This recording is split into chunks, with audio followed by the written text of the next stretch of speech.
Allez, Théo là, motive-toi, c'est la rentrée, faut se remettre au bureau. Mais pas envie d'y aller. Pourquoi tu fais de la com? Eh, on va pas ça toute seule la com, hein, tu sais. Allez, on se motive. Eh, sale chat.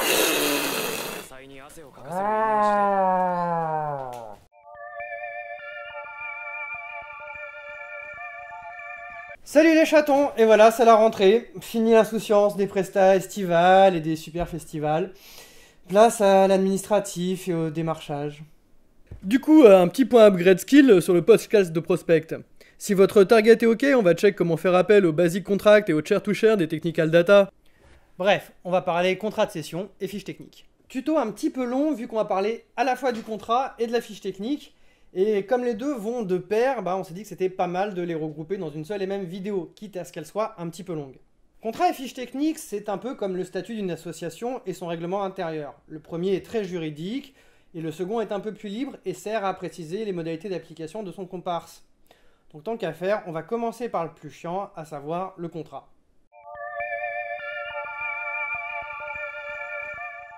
Allez, c'est parti pour le contrat de cession. Donc ça, pour le rédiger, vous allez trouver énormément de modèles sur Internet. Par contre, attention, ce sont des bases de travail, il ne faut en aucun cas les utiliser telles quelles. Le contrat, c'est le nerf de la guerre. Un contrat signé, c'est une date validée.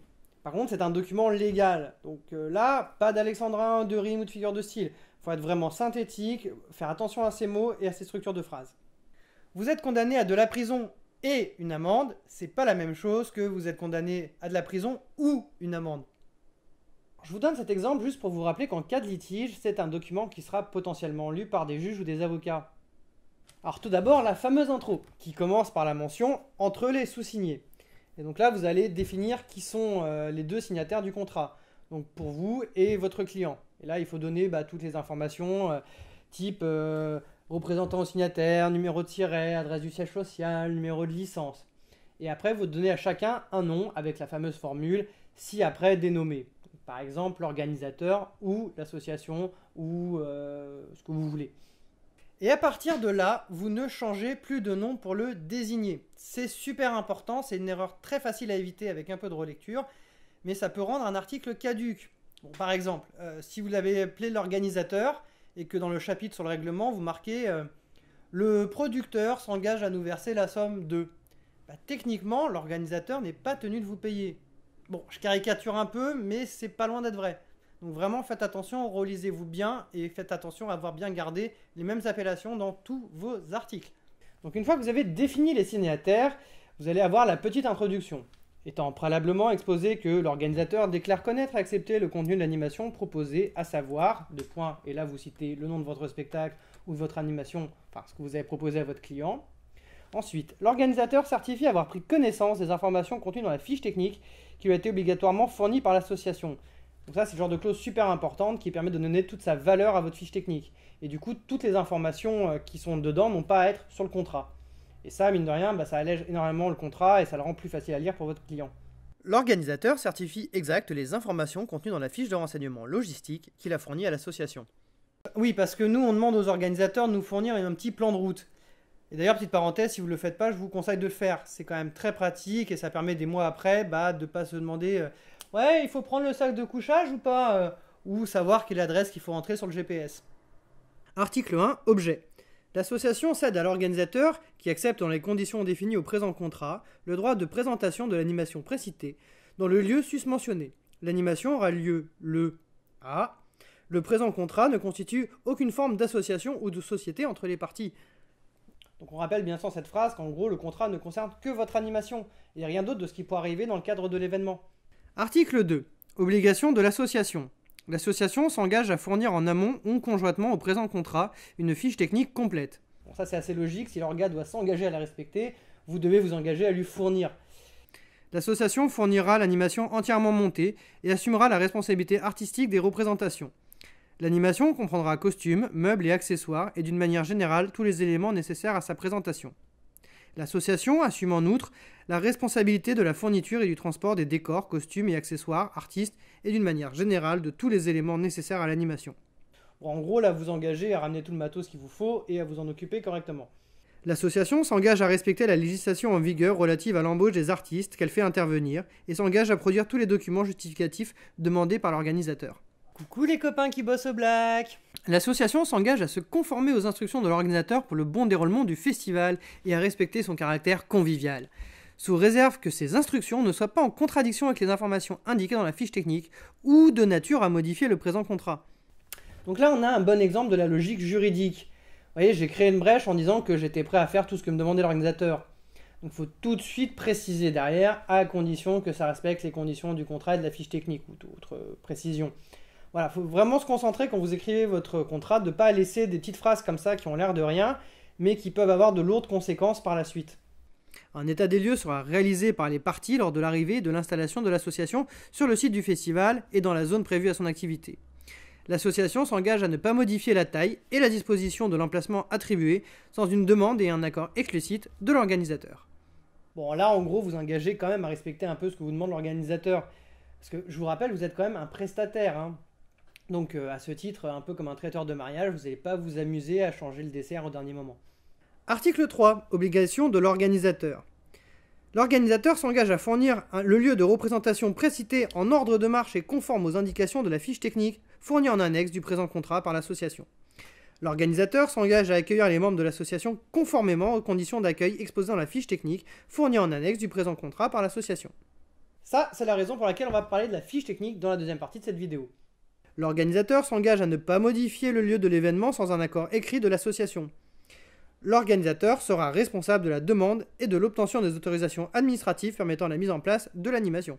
Coucou les festivals électro annulés au dernier moment! L'organisateur s'engage à respecter et ou à faire respecter la législation et la réglementation en vigueur relative à la sécurité de l'établissement, du personnel et du public.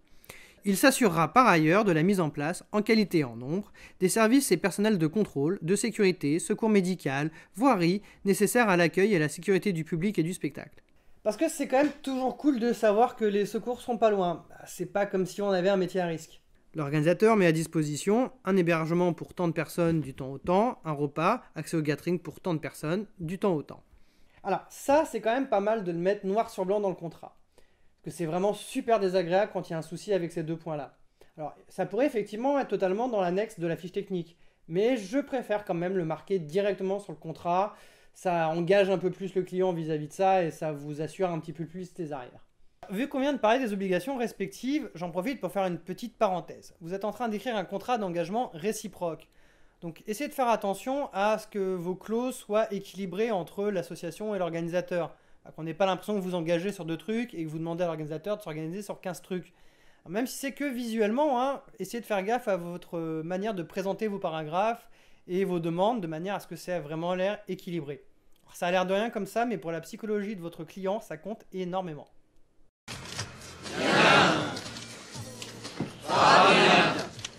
Article 4. Assurance. L'organisateur déclare avoir souscrit une assurance responsabilité civile nécessaire à la couverture des risques liés à l'organisation de l'événement dans sa globalité. L'association déclare couvrir tous ses membres par une assurance, ainsi que les objets lui appartenant ou appartenant à ses membres.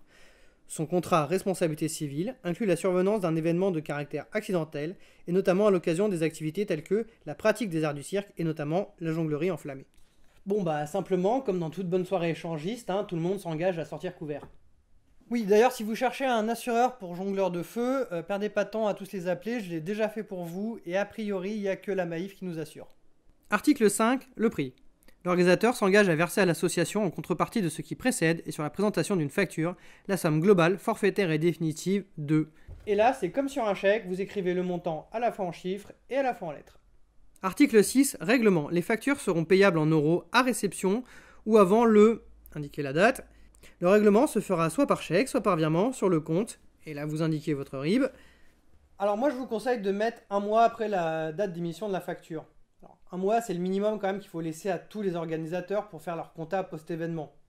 Alors il faut savoir qu'avant les mairies elles demandaient un délai légal de 3 mois. Maintenant c'est passé à 1 mois.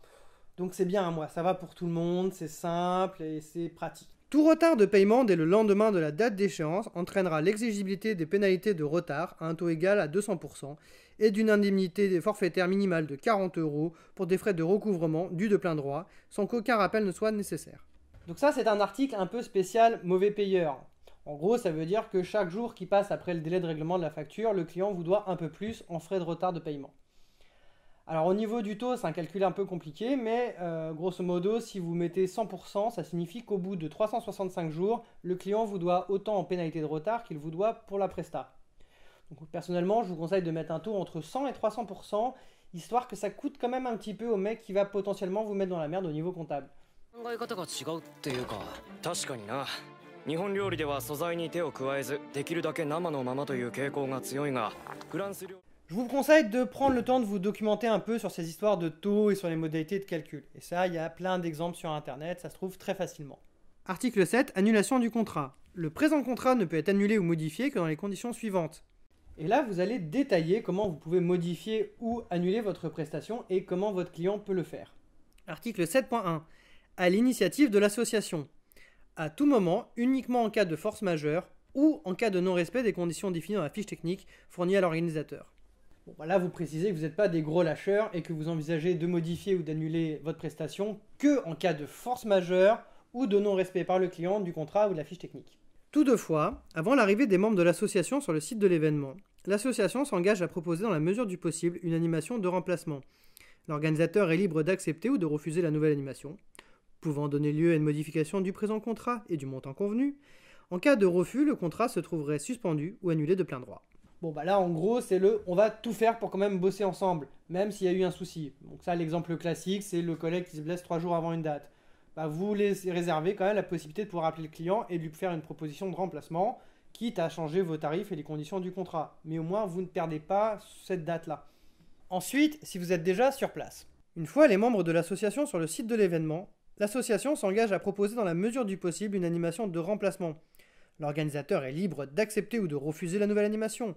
Dans tous les cas, l'ensemble des sommes dues à l'association par l'organisateur, fixées par le présent contrat, sont considérées comme dues et ne sauraient donner lieu à aucun remboursement ou réduction. Donc là, pareil, en cas de souci, une fois sur place, vous pouvez toujours proposer une animation de remplacement. Car par exemple, vous deviez faire un spectacle de feu et en fait vous vous rendez compte que la scène, c'est que des herbes sèches sur le bord d'une falaise. Donc là, vous allez voir leur gars et vous dites bah, ça correspond pas à notre fiche technique. À la place, on vous propose de faire de la jonglerie lumineuse. Est-ce que vous êtes d'accord ou pas? Et là, de toute façon, qu'il accepte ou qu'il refuse, ils doivent vous payer. Du coup, voyons du côté de l'orga comment se passe l'annulation. Article 7.2. À l'initiative de l'organisateur. Jusqu'à 4 semaines de l'événement pour tout motif indépendant de la volonté de l'organisateur, auquel cas le contrat se trouverait suspendu ou annulé de plein droit. Bon, simplement, ça peut arriver pour des raisons indépendantes de sa volonté qu'un orga doive annuler son événement. Et on est d'accord que jusqu'à 1 mois de la prestation, bah, vous pouvez peut-être éventuellement trouver une solution de rechange, une autre date. Bon, par contre, à moins d'1 mois, vous, c'est grillé, vous avez un trou dans votre planning et c'est quand même préjudiciable. Donc nous, pour pas être trop perdant, on a rajouté la clause suivante. À moins de 4 semaines de la date de la première représentation, en cas d'annulation, l'organisateur s'engage à verser à l'association une indemnité compensatoire correspondant au barème suivant. Donc de 4 à 2 semaines de la première représentation, 30% du montant prévu à l'article 5. De 2 semaines à 72 heures de la première représentation, 50% du montant. À moins de 72 heures de la date, 70% du montant prévu à l'article 5. Bon, là c'est nos barèmes. Hein. N'hésitez pas à faire les vôtres, mais l'idée c'est que plus le client va vous planter au dernier moment, plus il va devoir compenser le manque à gagner pour votre équipe. Ensuite, vous concluez avec une petite phrase histoire d'en remettre bien une bonne couche. À compter de l'arrivée des membres de l'association sur le site de l'événement, l'ensemble des sommes dues à l'association par l'organisateur fixées par le présent contrat sont considérées comme dues et ne sauraient donner lieu à aucun remboursement ou réduction. Alors, vous avez remarqué que nous n'utilisons pas un système d'acompte, mais plutôt de compensation financière en cas d'annulation. Alors, ce sont 2 leviers financiers qui existent et qui permettent d'éviter à votre client d'avoir un peu envie de vous lâcher au dernier moment. Alors, à vous de choisir ce que vous préférez comme méthode. Juste, si vous utilisez le système des acomptes, sachez que c'est quand même très encadré au niveau administratif et comptable. Donc si vous le faites, faites-le dans les règles de l'art, renseignez-vous bien et surtout souhaitez un bon courage à votre comptable. Bon là on arrive au dernier article que vous pouvez largement copier-coller sur internet pour le coup, vu qu'il est extrêmement standard. Article 8. Clause attributive des compétences et droits applicables. Le présent contrat est régi par la loi française. Tout litige entre les parties sera exécutivement tranché par les tribunaux. Toutefois, les parties s'engagent à épuiser préalablement pour tout litige différent ou prétention née du présent contrat ou se rapportant à celui-ci, y compris la validité, la nullité d'éventuelles violations du contrat ou de sa réalisation, les voies amiables, conciliation, arbitrage, etc. Plus particulièrement la médiation en soumettant leur litige à un médiateur agréé. Bon, simplement, avant de se lancer des avocats à la tronche, on va faire appel à un médiateur. Et ça, de toute façon, c'est une procédure juridique très standard. Fait en double exemplaire, le A, avec signature et éventuellement les tampons des 2 représentants. Bah voilà, votre contrat est fait. Attention, vous allez parfois trouver dans les contrats en ligne des clauses concernant le droit à l'image. Virez-les tout de suite. Parce que déjà, nous, on est content quand on a des photos après une presta, donc c'est aucun intérêt de les garder. Et en plus, bon, à l'époque où il y avait 3 photographes argentiques qui étaient accrédités, c'était possible pour un organe de gérer. À l'heure actuelle, avec les smartphones et les réseaux sociaux, c'est juste ingérable. Donc vous ne trouverez aucun organisateur qui va vous garantir contractuellement le respect de vos droits à l'image. Donc vraiment, enlevez toutes ces clauses-là de vos contrats. Gardez bien en tête qu'une phrase mal formulée ou un article mal écrit, ça peut empêcher votre client de signer. Et ça, c'est jamais bon à ce stade de la négociation. Ouais, mais du coup, Thio, tu parles pas des conditions d'accueil et des conditions météo? Eh non, parce que ça fait partie de la fiche technique. Et du coup, grâce à cette super transition, on va pouvoir passer à la deuxième partie de la vidéo. Allez, on se détend un petit peu, ça y est, la fiche technique, vous n'êtes pas obligé de l'écrire en langage juridique. Par contre, essayez quand même de rester précis, factuel et avec un vocabulaire un minimum soutenu. Pensez qu'elle va quand même être lue par une grande diversité d'organisateurs possibles. Fiche technique. Vous trouverez dans ce document l'ensemble des informations techniques relatives à la mise en place des animations proposées par notre équipe. Si vous pensez ne pas pouvoir satisfaire certaines des conditions décrites dans ce document, veuillez nous en tenir informés le plus rapidement possible afin que nous puissions envisager des solutions alternatives. Nous vous rappelons que le non-respect des conditions présentes dans ce document, sans nous avoir préalablement informés, pourra entraîner la modification, voire l'annulation de notre intervention. Donc là, une petite piqûre de rappel en introduction. J'avoue que je rajouterais bien une phrase du genre lis correctement cette fiche technique ou alors je te fais bouffer tes grands morts. Mais voilà, comme je disais, on ne peut pas vraiment non plus se permettre autant de largesse dans une fiche technique. Et ensuite, vous allez donner des informations pour chacune des animations de votre répertoire. Donc voilà, par exemple, je vais vous donner nous ce qu'on a pour les animations qu'on propose. Spectacle feu Portal, durée 35 minutes, nombre d'artistes 4, mise en place 4 heures, rangement 3 heures. Donc ça, c'est vraiment les 4 infos essentielles pour que l'orga puisse mettre en place un planning de passage qui vous convienne. Besoins techniques. Espace minimum, voire le schéma ci-contre. Mise à disposition d'un bénévole ou agent de sécurité 1 heure avant et 30 minutes après le spectacle pour nous aider à sécuriser le site. Branchement électrique de 220 volts, 16 ampères, 4 kW à moins de 10 mètres du fond de la scène. Bon, bien évidemment, ne pas oublier tout ce qui est besoins techniques et autres raccords. Et pour tout ce qui est spectacle fixe, je vous conseille de faire vraiment un petit dessin qui vaut un long discours pour tout ce qui est espace scénique, occupation et dimension. C'est toujours plus simple pour le client à lire et à comprendre que du texte. Ouais, alors à propos du bénévole ou de l'agent de sécurité, si votre espace scénique est accessible au public pendant le montage, c'est souvent une horreur. Vous devez vous arrêter toutes les 2 secondes, vous êtes en train de câbler des artifices et excusez-moi madame, faut pas passer, j'ai de la matière active. Excusez-moi, non, attention, faut pas passer, il y a du matos, c'est un spectacle, oui, voilà. Bref, c'est l'horreur, vous perdez du temps, c'est stressant, ça inclut en plus un risque pour le public. Donc, nous, on préfère que ce soit quelqu'un d'autre qui assure ce rôle de sécurité de l'espace. Voilà. Comme ça, nous, on peut être concentrés sur le montage. Instruments utilisés, éléments de décor. Divers instruments de jonglerie enflammés, bolas, monochène, épée, gna. Structure de fond de scène, porte-instruments et décor de spectacle. Pot de feu, plus corde pour la délimitation de l'espace scénique. Bon, en gros, là, vous allez lister un peu tout le matos que vous amenez. Parce qu'il ne faut pas oublier que la fiche technique, elle est souvent envoyée au client dans la phase de démarchage.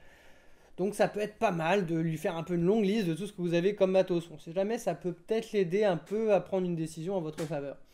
Déambulation, durée jusqu'à 3 passages de 30 minutes par jour, nombre d'artistes de 3 à 4, mise en place 1h30, rangement 1 heure, pause entre 2 passages, minimum 1h30.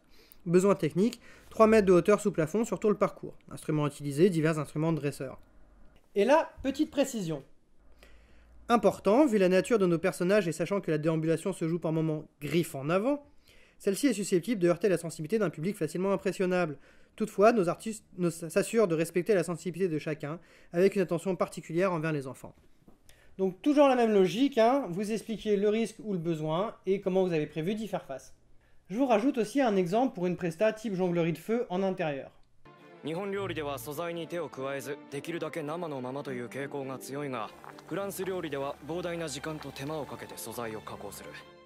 Et bien sûr, ensuite, la liste du matos utilisé. Ceci étant fait pour chacune de vos animations, vous allez maintenant donner les conditions globales d'intervention. Conditions d'accueil sur le site. Afin de nous permettre d'être le plus efficace possible, voici les conditions d'accueil demandées. Mise à disposition d'un pass artiste ou équivalent pour chaque membre de l'association présent. Ce pass va nous permettre de circuler librement en backstage, dans les loges et de rentrer et sortir librement du lieu de l'événement. Parking sécurisé à proximité du site, possibilité d'approcher le camion au plus près d'une porte d'accès le temps du déchargement et du chargement du matériel. Donc ça c'est très important, l'accès camion jusqu'au cœur du site, ainsi que la liberté de vous y déplacer totalement librement. Vous n'êtes pas des festivaliers, vous êtes là pour bosser, donc vous puissiez y aller partout. Mise à disposition d'une loge, cet espace devrait être sécurisé et accessible uniquement aux autres artistes et membres de l'organisation. Il devra être suffisamment propre, confortable, dégagé et d'une température acceptable. Nous demandons tant de mètres de surface consacrés au stockage du matériel et à la mise en costume.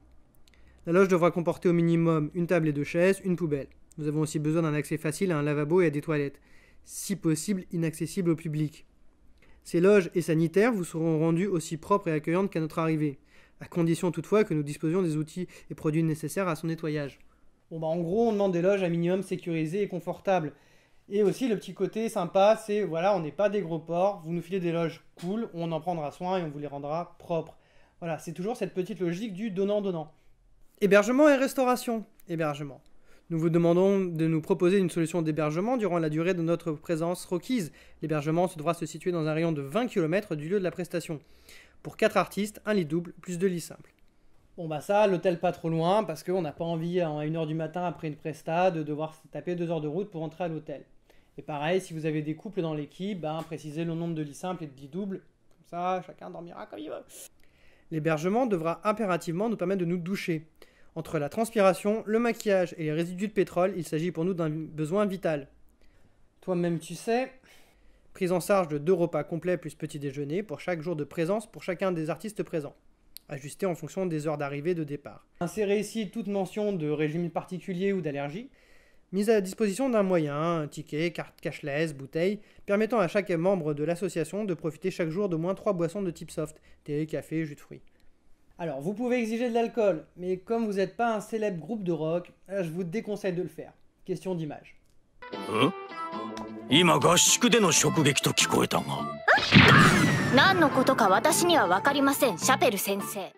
Mise à disposition d'un point d'eau courant ou de 3 litres d'eau par artiste et par jour, sous forme de bouteille.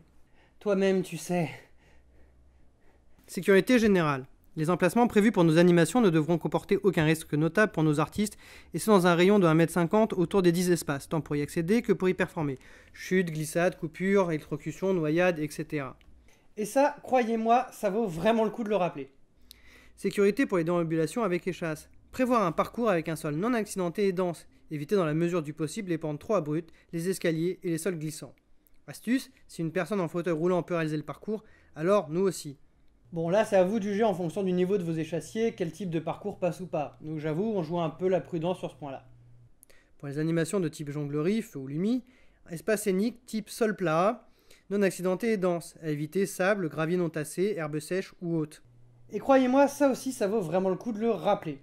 Enfin, vous allez terminer avec la phrase la plus importante. En cas de litige sur la sécurité de l'espace scénique, l'avis des membres de l'association prévaut sur celui de l'organisateur. Donc bien rappeler que c'est vous qui êtes expert dans votre métier et pas l'organisateur. Donc que si vous dites non, c'est non. Sécurité incendie. L'espace scénique dédié aux animations feu devra impérativement ne pas comporter de végétation sèche ou tout matériau susceptible de facilement s'embraser dans un rayon de plus 5 mètres autour de l'espace feu. Tout élément dans ce périmètre devra être classé M0 ou M1.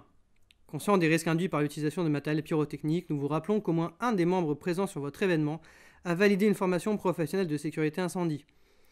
Notre association s'en remet à son expertise pour valider sur place la conformité des conditions de sécurité de l'emplacement prévues pour l'animation. Il sera notamment exigé que tous les dispositifs de sécurité incendie réglementaires du lieu de l'événement soient accessibles et en état de fonctionnement. Là on frime un peu parce qu'on a des membres qui ont le SIAP dans l'équipe. Mais il faut surtout bien rappeler que vous allez vraiment vérifier que tout est conforme au niveau de la sécurité incendie, que ce soit le lieu ou le matériel mis à disposition. Et encore une fois, que c'est votre expertise qui prévaut. Lors de toute animation incluant du matériel pyrotechnique, notre association met en place 2 extincteurs, un poudre 6 kg et un CO2 2 kg, ainsi que 2 couvertures anti-feu. Tous nos membres sont formés à leur maniement. Ça, c'est typiquement pour assurer votre client. Nous vous rappelons que malgré nos précautions, il est possible que nous laissions quelques traces de notre passage sur l'espace scénique mis à disposition. Taches de combustible, zones noircies par la chaleur. Donc ça, qu'on ne vienne pas vous prendre la tête là-dessus, vous aviez prévenu avant. L'utilisation de matériel pyrotechnique, incluant les machines à fumer en intérieur, peut, dans certains ERP, être soumis à l'obtention d'un permis feu et nécessiter la désactivation de certains SDI. Nous vous invitons à prendre contact avec le responsable de la sécurité incendie du bâtiment à ce propos. Bon, ça c'est juste pour rappeler à l'organisateur que c'est quand même pas mal qu'ils préviennent le responsable de la sécurité incendie du lieu ou de l'ERP, ou la commission de sécurité. Parce que vous allez avoir affaire à des professionnels qui ont déjà beaucoup de responsabilités sur les épaules et qui aiment jamais être prévenus au dernier moment. Vous les attendiez tous, les voilà enfin, les fameuses conditions météo. Conditions météo. Nos prestations en extérieur sont malheureusement tributaires d'une bonne condition météo. Étant donné la composition de nos costumes et les caractéristiques du matériel pyrotechnique, nous ne pouvons malheureusement pas mettre en place nos animations en cas de pluie, même fine.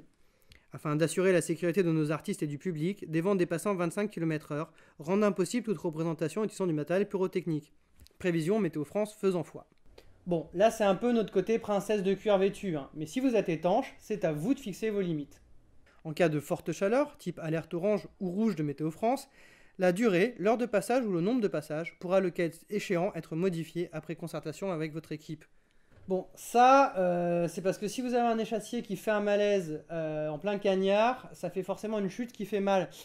Du coup, si vous êtes prévu de jouer aux heures les plus chaudes de la journée, peut-être essayer de voir avec l'orga si c'est pas possible de vous décaler d'une heure ou deux ou de raccourcir un peu le passage, histoire d'éviter les coups de chaud. Conditions d'éclairage. La magie de nos animations réside en partie dans l'utilisation du feu et d'instruments lumineux. Aussi, pour un rendu optimal, nous vous conseillons de prévenir la personne en charge de l'éclairage de votre événement, afin de s'assurer que ce dernier les réduise au maximum durant nos interventions. Ouais, parce que c'est toujours un peu intristant de faire un spectacle feu sous des gros projecteurs de ville. Et pareil, quand vous êtes en soirée en intérieur, si l'ingé lumière il envoie toutes les lyres, les projecteurs, les stromboscopes au moment de votre passage, sur vos petits bolasses, on les verra pas vraiment. Communication. Notre association vous demande de bien vouloir faire mention dans notre participation à votre événement sur les supports de communication physique et numérique associés à votre événement. Donc ça, logique, hein, quitte à nous payer pour venir, autant que le public soit au courant qu'on est là. Véhicule. Notre véhicule est un Iveco Daily matriculé R2D2. Ce fier destrier mesure 5,60 m de long et 3,40 m de haut. Merci de prévoir un emplacement de stationnement et un parcours d'accès adapté à ce type d'utilitaire. Donc ça, toujours bon de prévenir l'organisateur si vous avez un ou deux véhicules ou si vous avez des gros véhicules, ainsi que leur numéro d'immatriculation. Ça permet de prévoir en amont les places de parking et les éventuels badges d'accès ou de stationnement.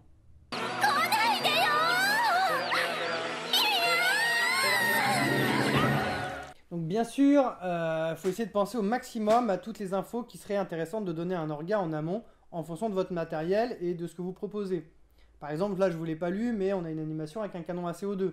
Donc on précise bien, la pièce doit être assez grande et bien ventilée. Ou tiens, on a des pixel point, donc si vous voulez un logo ou des images particulières, n'hésitez pas à nous les envoyer en amont. Donc voilà, vraiment prenez le temps d'essayer de penser à toutes les infos qui peuvent être intéressantes d'échanger pour que tout se passe bien une fois que vous êtes sur site. Alors, certains me diront que vu comme ça, on a l'air d'être des princesses qui se surprotègent. Et c'est vrai, sur le papier, ça doit ressembler à ça. Parce qu'on est d'accord que dans la pratique, on fait des concessions sur la fiche technique, sur les exigences. Mais plus vous allez préciser de choses et avoir un contrat et une fiche technique en béton, plus vous serez libre de vos choix en cas de problème. Et du coup, on fait quoi avec le banquier à ce soir? Attends, je regarde. Ah ouais. Météo France, là, il donne 40 km/h. Ouais, tu vois, autant il y a des orgas pour qui j'aurais pris le risque de me cramer un peu les moustaches. Là, vu comment on a été reçu comme de la merde, et comment ça se passe depuis le début, je pense qu'on va leur proposer de faire du mimi ou rien. Je sais pas ce que t'en penses. Ouais, je suis plutôt d'accord, ouais. Ok, toi t'es d'accord? Et sinon, tu veux pas mettre en ligne directement ton contrat et ta fiche? Ouais, alors non. Parce que faire du copier-coller, c'est le meilleur moyen de vous planter à l'oral. Le fait de l'écrire par vous-même, ça va vous contraindre de bien réfléchir aux notions que vous utilisez. Et croyez-moi, vous allez forcément un jour tomber sur un client un peu tatillon qui va vous demander des détails sur un article de votre contrat ou sur votre fiche technique. Et si vous voulez garder votre crédibilité d'artiste, c'est pas le moment de se mettre à bégayer et de ne pas arriver à lui fournir une réponse du tac au tac. Là, il va se dire « il est pas sérieux ce mec ou quoi ?» Bref. Prenez vraiment le temps d'écrire ces documents par vous-même, de bien réfléchir à toutes les notions que vous utilisez, histoire d'être sûr de pouvoir répondre à n'importe quel type de questions dessus. Mais bon, vous avez quand même constaté que je vous avais soufflé énormément de réponses et que vous pouvez aller maintenant picorer des phrases là, ça et là dans cette vidéo. Alors, je prétends pas que je suis le premier de la classe non plus, hein. Voilà, simplement, je sais que ce que je vous ai présenté, c'est passé par le service juridique de grosses mairies, ça a été accepté par des gros orgas de festival, donc c'est valide. Maintenant, je suis quasi convaincu que c'est possible de faire mieux et que vous êtes capable de faire mieux. Allez, courage. Et voilà les chatons, c'était le 3e tuto Vapo. Donc on espère que cette vidéo, malgré son sujet un petit peu ennuyant et sa longueur, vous aura quand même plu. Si c'est le cas, n'hésitez pas à venir mettre un petit like sur la page de la compagnie si ce n'est pas déjà fait. Et surtout, à la partager à tous les collègues qui seraient atteints de phobie administrative. Voilà, sur ce, on vous souhaite une excellente rentrée et on vous dit à très bientôt. Ciao!